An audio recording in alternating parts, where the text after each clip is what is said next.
Hi hello everyone, എല്ലാവർക്കും മാഷൻ ടീച്ചറിൻ്റെ മറ്റൊരു പുതിയ വീഡിയോയിലോട്ട് ഒരിക്കൽ കൂടി സ്വാഗതം. അടുത്ത ദിവസം 3ാം ക്ലാസ്സിലെ കൂട്ടുകാർക്ക് ഗണിതമാണ് പരീക്ഷ വരുന്നത് അല്ലേ. അപ്പോൾ ടീച്ചർ ആ കൂട്ടുകാർക്കുള്ള പരീക്ഷ ചോദ്യങ്ങളും അവയ്ക്കുള്ള ഉത്തരങ്ങളുമായിട്ട് എത്തിയിട്ടുണ്ട് കേട്ടോ. അപ്പോൾ നമുക്ക് ഒട്ടും തന്നെ സമയം കളയാതെ വേഗം നമ്മുടെ പരീക്ഷയിലോട്ട് പോകാം. അതിലോട്ട് പോകുന്നതിന് മുന്നേയായിട്ട് നമ്മുടെ വീഡിയോ ആദ്യമായിട്ട് കാണുന്ന കൂട്ടുകാരുണ്ടെങ്കിൽ ചാനൽ സബ്സ്ക്രൈബ് ചെയ്യാനും വീഡിയോ മക്കൾക്ക് യൂസ്ഫുൾ ആയിട്ട് തോന്നുകയാണെങ്കിൽ നിങ്ങളുടെ മറ്റു കൂട്ടുകാർ കൂടി ഷെയർ ചെയ്ത് തീർക്കാനായിട്ട് മറക്കരുത്. ഓക്കെ മക്കളെ, അപ്പം 3ാം ക്ലാസ്സിലെ കൂട്ടുകാർ, അത് ഇംഗ്ലീഷ് മീഡിയത്തിൽ പഠിക്കുന്ന കൂട്ടുകാരാണെങ്കിൽ അവർക്ക് ഗണിതം ഇംഗ്ലീഷിലായിരിക്കും ചോദിക്കേണ്ടതായിരിക്കും. മലയാളം മീഡിയത്തിലുള്ള കൂട്ടുകാർക്ക് മലയാളത്തിലായിരിക്കും കേട്ടോ. അപ്പോൾ ടീച്ചർ രണ്ടിലും ഉത്തരങ്ങൾ പറയാം കേട്ടോ. എല്ലാ കൂട്ടുകാരും ശ്രദ്ധിച്ചിരിക്കുക. ആദ്യത്തെ ക്വസ്റ്റ്യൻ നോക്കാം. പാറ്റേൺ ആണ് ഒന്നാമത്തെ പ്രവർത്തനം കേട്ടോ. കംപ്ലീറ്റ് ദി പാറ്റേൺ പൂർത്തിയാക്കുക. അപ്പോൾ കൂട്ടുകാർക്ക് അവിടെ ഒരു 5 പാറ്റേൺസ് തന്നിട്ടുണ്ട്. അപ്പോൾ അതിൽ ചിത്ര പാറ്റേൺ ഉണ്ട് കേട്ടോ. അപ്പം മക്കൾ എന്ത് ചെയ്യണം, ഓരോ പാറ്റേണിൻ്റെ പ്രത്യേകത കണ്ടെത്തിക്കൊണ്ട് അത് കംപ്ലീറ്റ് ചെയ്യാനാണ് പറഞ്ഞിട്ടുള്ളത്. നമുക്ക് ആദ്യത്തെ നോക്കാം. നോക്കിക്കേ, 125, 175, 225. അടുത്തത് എത്രയായിരിക്കും മക്കളെ? 275 ആയിരിക്കും അല്ലേ. അത് കഴിഞ്ഞിട്ടോ 325 ആയിരിക്കും അല്ലേ.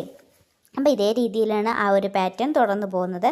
അടുത്ത പാറ്റേൺ നോക്കിക്കേ, 850, 700, 550. അത് കഴിഞ്ഞിട്ട് ഏതായിരിക്കും മക്കളെ? 400 ആയിരിക്കും വരിക അല്ലേ. അത് കഴിഞ്ഞിട്ടോ 400 കഴിഞ്ഞിട്ട് 250 എന്ന് വരും അല്ലേ. ഓക്കെ മക്കളെ, അടുത്ത പാറ്റേൺ നോക്കൂ. ഒരു ചെറിയൊരു പാറ്റേൺ ആണ് അല്ലേ. 8, അത് കഴിഞ്ഞിട്ട് 16, 24. പിന്നെ ഏതായിരിക്കും മക്കളെ വരിക? 32, 40, 48 ആണ് അല്ലേ. സിമ്പിളായിട്ടുള്ളൊരു പാറ്റേൺ ആണ്. ഓക്കെ മക്കളെ, അടുത്ത നോക്കിക്കേ. അടുത്ത പാറ്റേണിൻ്റെ പ്രത്യേകത എന്താണ്? നമുക്ക് താഴെ കോളങ്ങളിൽ 2 സംഖ്യകൾ കൂട്ടിയാൽ അതിൻ്റെ തൊട്ട് മുകളിലുള്ള കോളത്തിലെ സംഖ്യ കിട്ടും കേട്ടോ. അപ്പം നോക്കിക്കേ മക്കളെ, ആ തന്നിട്ടുള്ള പാറ്റേണിലെ താഴത്തെ കോളം ഏതൊക്കെ സംഖ്യകളാണ്? 4ഉം 6ഉം ആണ് അല്ലേ. ആ 4ഉം 6ഉം ആഡ് ചെയ്തിട്ട് കിട്ടുക എത്രയാണ്? 10 കിട്ടുക അല്ലേ. അതാണ് നമുക്ക് തൊട്ട് മുകളിലുള്ള കോളത്തിൽ തന്നത്. അപ്പം നമുക്ക് അവിടെ 2 കോളങ്ങൾ മിസ്സിങ് ആയിട്ടുണ്ട് അല്ലേ. അവിടെ ഏതൊക്കെയായിരിക്കും വരിക? 6ഉം അതുപോലെ തന്നെ 8ഉം കൂടി ചേർന്നാൽ എത്രയാണ് മക്കളെ? 14 ആണല്ലേ. അപ്പോൾ അവിടെ എത്ര വരും? 14 എന്ന് വരും. അതുപോലെ തന്നെ 22 + 26 ചെയ്ത് നമുക്ക് എന്ത് കിട്ടും? 48 എന്നും കിട്ടും അല്ലേ. അപ്പോൾ അതാണ് ഉത്തരം വരിക കേട്ടോ. അടുത്തതൊരു ചിത്ര പാറ്റേൺ ആണ്. കൂട്ടുകാരെന്ത് ചെയ്യുക, അതൊന്ന് വരച്ച് നോക്കുക കേട്ടോ. ഓക്കെ മക്കളെ, ഇനി നമുക്ക് മറ്റൊരു പാറ്റേൺ കൂടി പരിചയപ്പെടാം. നോക്കിക്കേ, അവിടെ നമുക്ക് ചിത്ര പാറ്റേണും ഉണ്ട്, അതുപോലെ തന്നെ നമ്പേഴ്സും ഉണ്ട് അല്ലേ. നോക്കിക്കേ, ആദ്യത്തെ ചിത്ര പാറ്റേണിൽ എത്ര എണ്ണമാണ് ഉള്ളത്? ഏറ്റവും താഴെ 2 സർക്കിൾസ് ആണല്ലേ. അതിൻ്റെ മുകളിൽ ഒരു സർക്കിളിൻ്റെ എണ്ണം കുറഞ്ഞുകൊണ്ട് 1 വന്നിട്ടുള്ളത് അല്ലേ. രണ്ടാമത്തെ നോക്കിക്കേ, ഏറ്റവും ബേസിൽ 3 സർക്കിൾ, പിന്നെ 2 സർക്കിൾ, വീണ്ടും ഒരു സർക്കിൾ അല്ലേ. അടുത്തതോ 4 സർക്കിൾ, 3 സർക്കിൾ, 2 സർക്കിൾ, ഒരു സർക്കിൾ എന്നുള്ള രീതിയിലാണ് അല്ലേ. അപ്പോൾ ലാസ്റ്റ് വൺ ഏതായിരിക്കും വരിക? ബേസായിട്ട് 5 സർക്കിൾ ഉണ്ടാവും, പിന്നെ 4, 3, 2, 1 ഇതേ രീതിയിലാണ് വരിക അല്ലേ. അടുത്ത നോക്കിക്കേ മക്കളെ, ആ ഒരു ചതുരത്തിനുള്ളിൽ എന്ത് ചെയ്തിട്ടുണ്ട്? 4 പോർഷനാക്കി മാറ്റിയിട്ടുണ്ട് അല്ലേ. അതിലൊന്നിനുള്ളിൽ സർക്കിൾ ഉണ്ട്, അതുപോലെ തന്നെ ഒരു ചതുരത്തിനുള്ളിൽ എന്താണ്? കളർ കൊടുക്കുകയും ചെയ്തിട്ടുണ്ട് അല്ലേ. അപ്പോൾ അത് ഓരോ പാറ്റേൺ മാറി അടുത്ത സംഖ്യ വരുമ്പോൾ എന്താണ് ചെയ്യുന്നത്? ആ സർക്കിളിൻ്റെയും അതുപോലെ തന്നെ ഷെയ്ഡ് ചെയ്തിട്ടുള്ള ആ ഒരു ചതുരത്തിൻ്റെ പൊസിഷൻ മാറിക്കൊണ്ടിരിക്കുകയാണ് അല്ലേ. അപ്പോൾ അത് ശ്രദ്ധിച്ച് മക്കൾ ചെയ്യുക കേട്ടോ. അടുത്തത് ഏതാണ്? ഒരു നമ്പർ പാറ്റേൺ ആണ് വരുന്നത്. സംഖ്യകൾ ഏതാണ് തന്നത് നോക്കിക്കേ. 155, 256, 357 അല്ലേ. അവിടെ നമുക്കറിയാം 101 വീതമാണ് കൂടി വരുന്നത് ആ ഒരു പാറ്റേൺ. അപ്പോൾ അടുത്ത സംഖ്യ 458 എന്ന് കിട്ടും അല്ലേ. അടുത്തത് നമുക്ക് ചിത്ര പാറ്റേൺ ആണ് തന്നിട്ടുള്ളത്. അപ്പം 3 നമുക്ക് അവിടെ തന്നിട്ടുണ്ട് അല്ലേ. എന്നിട്ട് നിങ്ങൾക്ക് പറഞ്ഞത് ഇതാണ്, choose the correct picture to complete the pattern. അതായത് ആ പാറ്റേൺ കംപ്ലീറ്റ് ചെയ്യാനായിട്ടുള്ള കറക്റ്റ് ആയിട്ടുള്ള പിക്ചർ ചൂസ് ചെയ്യാനാണ് കേട്ടോ. ഓപ്ഷൻ നമുക്ക് അവിടെ തന്നിട്ടുണ്ട്. അതിലേതാണ് വരിക മക്കളെ? 3ാമത്തെ ഓപ്ഷനാണ് കറക്റ്റായിട്ട് വരിക അല്ലേ. പിന്നെ മക്കളത് പറഞ്ഞത് write a pattern involving 3 digit numbers. അതായത് 3 അക്ക സംഖ്യകൾ വരുന്ന ഏതെങ്കിലും ഒരു പാറ്റേൺ കൂട്ടുകാരടുത്ത് ഒറ്റയ്ക്ക് എഴുതാനാണ് കേട്ടോ. അപ്പോൾ അത് മക്കൾക്ക് ഇഷ്ടമുള്ള രീതിയിൽ ഏതെങ്കിലും 3 അക്ക സംഖ്യകൾ വരുന്ന പാറ്റേൺ എഴുതുക കേട്ടോ. ഓക്കെ മക്കളെ, ഇനി നമുക്ക് അടുത്ത ക്വസ്റ്റ്യനിലോട്ട് പോവാം. അപ്പോൾ അതിലോട്ട് പോകുന്നതിന് മുന്നേയായിട്ട് വീഡിയോ കണ്ടുകൊണ്ടിരിക്കുന്ന എല്ലാ കൂട്ടുകാരും എന്ത് ചെയ്യുക, പെട്ടെന്നൊന്ന് വീഡിയോ ലൈക്ക് ചെയ്തേക്കണേ. വീതിക്കാം, കണ്ടെത്താം. വീണയ്ക്ക് 6 കൂട്ടുകാരുണ്ട്. അവൾ തൻ്റെ കയ്യിലുള്ള ചാമ്പയ്ക്ക അവർക്ക് തുല്യമായി വിധിച്ച് നൽകിയത് നോക്കൂ. അപ്പോൾ വീണയ്ക്ക് എത്ര കൂട്ടുകാരാണുള്ളത്? 6 കൂട്ടുകാരാണുള്ളത്. അവൾ എന്ത് ചെയ്തു? അവളുടെ കയ്യിലുള്ള ചാമ്പയ്ക്ക കൂട്ടുകാർക്കെല്ലാവർക്കും തുല്യമായി വീതിച്ചു. നോക്കിക്കേ മക്കളെ, എത്ര എണ്ണം വീതമാണ് വീതിച്ചത് നോക്കിക്കേ. ചിത്രത്തിൽ 2 എണ്ണം വീതമാണ് അല്ലേ. 2 എണ്ണം വീതം 6 കൂട്ടുകാർക്ക് അവൾ കൊടുത്തു. അങ്ങനെയെങ്കിൽ അവളുടെ കയ്യിൽ എത്ര ചാമ്പയ്ക്ക ഉണ്ടായിരിക്കും? എത്ര ഉണ്ടായിരിക്കും? 12 ചാമ്പയ്ക്ക ഉണ്ടായിരിക്കും അല്ലേ. 2 എണ്ണം വീതം 6 പേർക്ക് കൊടുക്കുകയാണെങ്കിൽ അവരുടെ കൈവശം 12 ചാമ്പയ്ക്ക ഉണ്ടായിരിക്കും. ഓക്കെ, ഇനി മക്കളുടെ ചോദ്യം ഇതാണ്. മനുവിൻ്റെ കയ്യിൽ 12 നെല്ലിക്കയാണ് ഉള്ളത്. അത് തൻ്റെ 2 കൂട്ടുകാർക്ക് അവർ തുല്യമായി വീതിച്ചു നൽകി. ഓരോരുത്തർക്കും എത്ര നെല്ലിക്ക വീതം കിട്ടി എന്നതാണ് ചോദിച്ചിട്ടുള്ളത്. എത്രയാണുള്ളത്? 12 നെല്ലിക്കയാണുള്ളത്. എത്ര കൂട്ടുകാർക്കാണ് കൊടുത്തത്? 2 കൂട്ടുകാർക്കാണ് കൊടുത്തിട്ടുള്ളത് അല്ലേ. അപ്പോൾ എത്ര എണ്ണം വീതമായിരിക്കും കൊടുത്തിട്ടുണ്ടായിരിക്കുക? 6ഉം 6ഉം ആയിരിക്കും കൊടുത്തിട്ടുണ്ടായിരിക്കുക അല്ലേ. അപ്പോഴാണ് എത്രയാവുക? 12 കിട്ടുക. അത് തന്നെയല്ലേ അടുത്ത ക്വസ്റ്റ്യൻ നോക്കിക്കുക മക്കളെ. സമീറിൻ്റെ കയ്യിലും 12 നെല്ലിക്കയാണുള്ളത്. അവൻ അത് തൻ്റെ 4 കൂട്ടുകാർക്ക് തുല്യമായി വീതിച്ചു. ഓരോരുത്തർക്കും എത്ര നെല്ലിക്ക വീതം കിട്ടി? 4 കൂട്ടുകാർക്കാണ് തുല്യമായി വീതിച്ചിട്ടുള്ളത്. അപ്പോൾ ഒരു കൂട്ടുകാരൻ എത്ര കൊടുത്തിട്ടുണ്ടായിരിക്കും മക്കളെ? 3 എണ്ണം വീതമല്ലേ. 3 എണ്ണം വീതം 4 പേർക്ക് കൊടുത്താലല്ലേ 12 കിട്ടുക. നമുക്കറിയാം 4 ഗുണനം 3 എത്രയാണ്? 12 ആണ് അല്ലേ. ഓക്കെ മക്കളെ, അടുത്ത ക്വസ്റ്റ്യൻ നോക്കിക്കേ. 12 നെല്ലിക്ക 3 കൂട്ടുകാർക്ക് തുല്യമായി വീതിച്ച് നൽകുന്നു. ഒരാൾക്ക് കിട്ടിയ നെല്ലിക്കയുടെ എണ്ണം സൂചിപ്പിക്കുന്ന ക്രിയ ഏത് എന്നതാണ് ചോദിച്ചിട്ടുള്ളത്. എത്രയാണ് മക്കളെ? 12 നെല്ലിക്ക 3 കൂട്ടുകാർക്ക് അല്ലേ. അപ്പം ഏതാണ് ക്രിയ? 12 ഹരണം 3 ആണ് അല്ലേ. 12 ഹരണം 3 ചെയ്താലാണ് നമുക്ക് എത്ര ആൻസർ കിട്ടുക? 4 എന്ന് കിട്ടുക അല്ലേ. അപ്പോൾ അതിന് സൂചിപ്പിക്കുന്ന ക്രിയ ഏതാണ്? 4ാമത്തെ ഓപ്ഷനിലുള്ളതാണ് കേട്ടോ. 12 ഹരണം 3. അടുത്ത നോക്കിക്കുക മക്കളെ. ബിന്ദുവിൻ്റെ കയ്യിൽ 16 പേരയ്ക്കയുണ്ട്. ഇതിൽ 4 എണ്ണം വീതം ഓരോ കൂട്ടുകാർക്കും നൽകി. എത്ര പേർക്കാണ് നൽകിയത്? 4 എണ്ണം വീതമാണ് കൂട്ടുകാർക്ക് നൽകിയത് അല്ലേ. എത്ര പേർക്ക് നൽകിയിട്ടുണ്ടായിരിക്കും? 4 ആൾക്കാർക്കല്ലേ. കാര്യം 4 × 4 ആണ് എത്ര? 16 എന്ന് പറയുന്നത് അല്ലേ.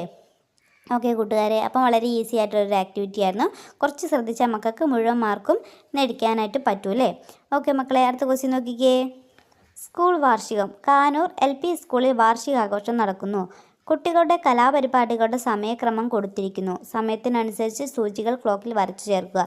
വിട്ടുപോയ സമയം എഴുതി ചേർക്കുക എന്നാണ് പറഞ്ഞിട്ടുള്ളത് കേട്ടോ. അപ്പം അവിടെ നമുക്ക് കൊടുത്തിട്ടുണ്ട് കലാപരിപാടികൾ ആരംഭിച്ച് എത്ര മണിക്കാണ്? 9:30 എന്ന് അവിടെ കൊടുത്തിട്ടുണ്ട് അല്ലേ. ആ ഒരു സമയവും നമുക്ക് അവിടെ ക്ലോക്കിൽ തന്നിട്ടുണ്ട്, അവിടെ എഴുതിയിട്ടുണ്ട്. ഇനി അടുത്തത് മിമിക്രിയാണ് അല്ലേ. മിമിക്രി അതുപോലെ തന്നെ 10:15 എന്ന് നമുക്ക് അവിടെ സമയം തന്നിട്ടുണ്ട്. ആ ഒരു സമയം മക്കൾ എന്ത് ചെയ്യണം? ക്ലോക്കിൽ വരച്ച് ചേർക്കണം കേട്ടോ. 10:15 എന്നുള്ള സമയം. 15 എന്ന് പറയുന്ന സമയത്ത് ഏകദേശം എവിടെയായിട്ട് വരും മക്കളെ സൂചി? 3ൻ്റെ നേരെയാണ് വരിക അല്ലേ. 3ൻ്റെ നേരെ വരികയാണെങ്കിലാണ് 15 എന്നുള്ള പറയുന്ന സമയം നമ്മൾ 15 മിനിറ്റ് എന്ന് പറയുന്ന സമയം നമ്മൾ കണക്കാക്കുക അല്ലേ. അടുത്തത് നാടോടി നൃത്തം കേട്ടോ. അപ്പോൾ അത് നമുക്ക് ക്ലോക്കിൽ സമയം തന്നിട്ടുണ്ട്. ആ സമയം എത്രയാണെന്ന് കണ്ടെത്തിയിട്ട് മക്കൾ എന്ത് ചെയ്യണം? അവിടെ എഴുതണം കേട്ടോ. അപ്പോൾ എല്ലാ കൂട്ടുകാർക്കും ക്ലോക്കൊക്കെ നോക്കാനായിട്ട് അറിയാമല്ലോ. അപ്പോൾ വീഡിയോ പോസ്റ്റ് ചെയ്ത് വെച്ചിട്ട് മക്കൾ എന്ത് ചെയ്യുക? ക്ലോക്ക് നോക്കിയിട്ട് നിങ്ങൾക്ക് സമയം കണ്ടെത്തി എഴുതാനായിട്ട് പറ്റുന്നുണ്ടോ എന്നുള്ളത് നോക്കുക കേട്ടോ. ഇനി ആർക്കെങ്കിലും സംശയം ഉണ്ടെങ്കിൽ എന്ത് ചെയ്യുക? വേഗം തന്നെ സമയത്തിൻ്റെ പാഠഭാഗം ഒന്ന് നന്നായിട്ട് നോക്കുക. സമയം ഒരു ക്ലോക്കിൽ സൂചി തന്നാൽ സമയം എഴുതാനും അതുപോലെ തന്നെ സമയം തരികയാണെങ്കിൽ കൃത്യമായിട്ട് ക്ലോക്കിൽ വരച്ച് ചേർക്കാനും മക്കൾ നിർബന്ധമായിട്ടും അറിഞ്ഞിരിക്കണം കേട്ടോ. അടുത്ത് നോക്കിക്കുക മക്കളെ. അഭിനയ ഗാനം നമുക്ക് 11:25 എന്ന് പറയുന്ന സമയം നമുക്ക് അവിടെ തന്നിട്ടുണ്ട്. ആ സമയം മക്കൾ എന്ത് ചെയ്യണം? ക്ലോക്കിൽ വരച്ച് ചേർക്കണം കേട്ടോ. അപ്പോൾ ഇതൊക്കെ എന്ത് ചെയ്യുക? മക്കളൊന്ന് റഫിൽ വരച്ച് ചെയ്ത് നോക്കുക കേട്ടോ. സമയവുമായിട്ട് ബന്ധപ്പെടുത്തിയിട്ടുള്ള ഇത്തരം കണക്കുകൾ. ഓക്കെ മക്കളെ, അടുത്ത ക്വസ്റ്റ്യൻ നോക്കിക്കേ.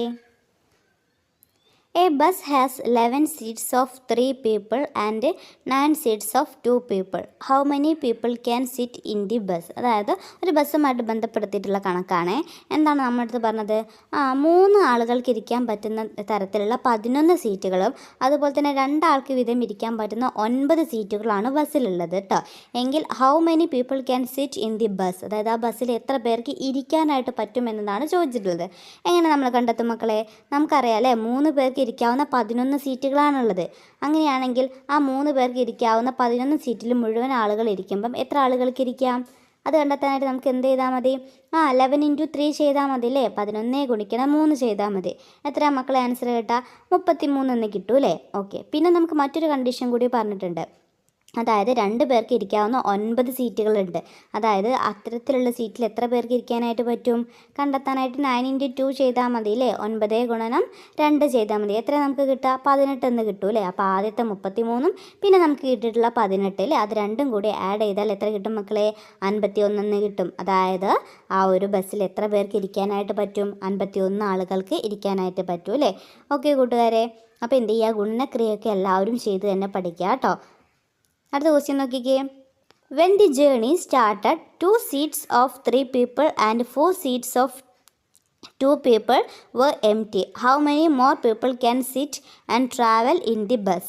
അതായത് ബസ് സ്റ്റാർട്ട് ചെയ്ത് തുടങ്ങിയ സമയത്ത് 2 seats of 3 people, അതായത് 3 പേർക്ക് ഇരിക്കാവുന്ന 2 സീറ്റ്. അതായത് എത്ര പേർക്ക് ഇരിക്കാവുന്നത്?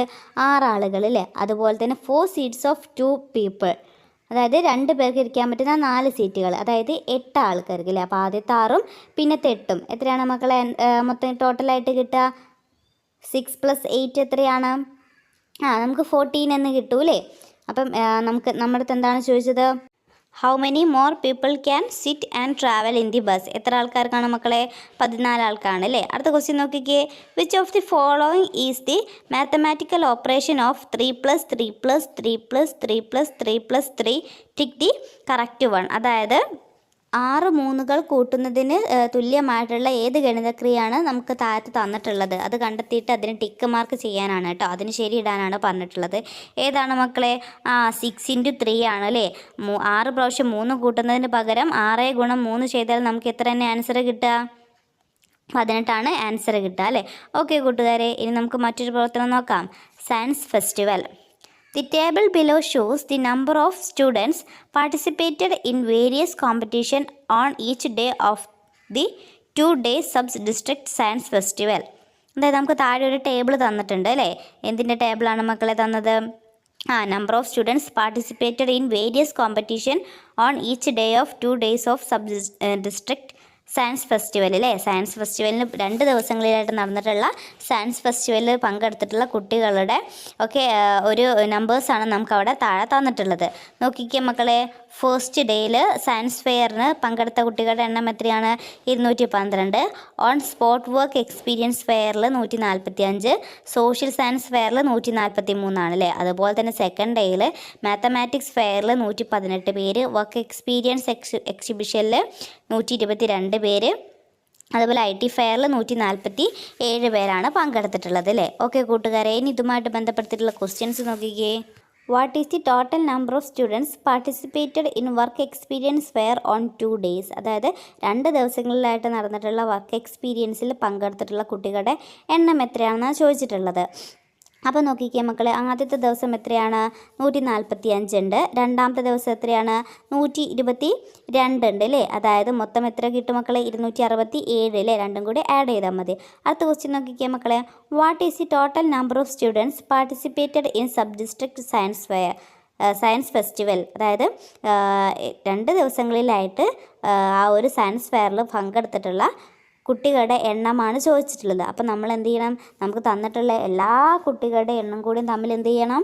ആഡ് ചെയ്യണം അല്ലേ. അപ്പോൾ നമുക്ക് ആൻസർ കിട്ടുക 887 ആണ് കേട്ടോ, 887. ലാസ്റ്റ് ക്വസ്റ്റ്യൻ നോക്കിക്കേ. How many more students participated on the first day than the second day? അതായത് രണ്ടാമത്തെ ദിവസത്തേക്കാൾ എത്ര അധികം കൂട്ടുകാരാണ് ഒന്നാമത്തെ ദിവസം നമ്മുടെ സയൻസ് ഫെസ്റ്റിവലിന് പങ്കെടുത്തിട്ടുള്ളത്. അപ്പോൾ മക്കൾ എന്ത് ചെയ്യുക? ആ ഒരു ക്രിയ ചെയ്ത് നോക്കുക കേട്ടോ. അപ്പോൾ ഫസ്റ്റ് ഡേയിൽ എത്ര കൂട്ടുകാർ പങ്കെടുത്തെന്നുള്ളത് ആദ്യം എന്ത് ചെയ്യുക? ടോട്ടൽ കണ്ടെത്തുക. സെക്കൻഡ് ഡേയിലും എന്ത് ചെയ്യുക? ടോട്ടൽ കണ്ടെത്തുക കേട്ടോ. എന്നിട്ട് അതിന് തമ്മിലുള്ള ഡിഫറൻസ് എടുക്കുകയാണെങ്കിൽ മക്കൾക്ക് എന്ത് കിട്ടും? ആ ഒരു ക്വസ്റ്റ്യൻ്റെ ആൻസർ കിട്ടും കേട്ടോ. അപ്പോൾ ഇത്രയാണ് കൂട്ടുകാരുടെ പരീക്ഷയ്ക്കുള്ള ചോദ്യങ്ങൾ. എല്ലാവരും എന്ത് ചെയ്യുക? നന്നായിട്ട് തന്നെ പരീക്ഷയ്ക്ക് വേണ്ടിയിട്ട് തയ്യാറാവുക കേട്ടോ.